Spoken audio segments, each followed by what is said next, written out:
பிரார்த்தனைக்கும் கோரிக்கை வைப்பதற்கும் வித்தியாசம் இருக்குது. இன்னொன்னு சொன்னாங்க, நபிகள் ஸல்லல்லாஹு சொன்னாங்களே, செருப்புவாறு அறுந்து போனால் கூட அல்லாஹ்விடம் தான் கேட்கணும், நீங்க வழிபாட்டு கேட்குங்கிறாங்களே. இப்படி கேட்ட சகோதரத்தை நான் சொல்றேன், இவருடைய செருப்பு அறுந்து போயிட்டா அந்த செருப்பு எடுத்து அல்லாஹ்ட்ட போய் பள்ளியாசம் வச்சுக்கிட்டு அல்லாஹ்ட்ட கேட்பாரா, அல்லது யாரும் தைக்க கொடுக்குறாங்களோ அவர்கிட்ட காசு கொடுத்து தைச்சுதான் கேட்பாரா? அவரு எப்படி செய்வாரு?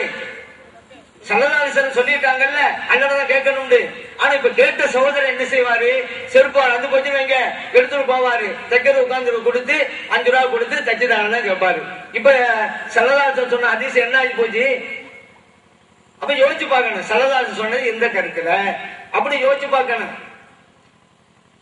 நபிகள் ஸல்லல்லாஹு அலைஹி வஸல்லம் அல்லாஹ்வுடைய சிவத்தை அவங்க சொல்லி தந்திருக்கிறாங்க. அல்லாஹ் தான் சுகத்தை கொடுப்பான். இப்ப நம்ம ஒரு நாள் காய்ச்சல் வந்து போச்சு, யார்கிட்ட போறோம்? இப்ப உயிரா இருக்கிறான்னு ஒரு தத்துவத்தை பேசி இருக்கிறது சில பேர். டாக்டர் எல்லாம் உயிரா இருக்கிறாங்க, உயிரா இருந்தா மட்டும் அல்லாஹ் மறந்துடும் யார் சொன்னது? மனுஷன் உயிரா இருக்கிற நமக்கு என்ன இருக்கு? அல்லாஹ் தானே கொடுக்கறான், அல்லாஹ்ட்ட கேட்க வேண்டியதானே. டாக்டர் உயிரா இருக்கும் பொழுது அல்லாஹ் இருக்கிறானா இல்லையா? ஏன் அல்லாஹ்ட்ட கேட்காம உயிரா இருக்க டாக்டர்கிட்ட போனேன்? அப்ப அல்லாஹ் தான் செய்யறான், தன்னுடைய படைப்புகள் மூலமாக செஞ்சுக்கிட்டு இருக்கான். இதுதான் உண்மை. இப்ப ஸல்லல்லாஹு அலைஹி வஸல்லம் சொன்ன நோக்கம்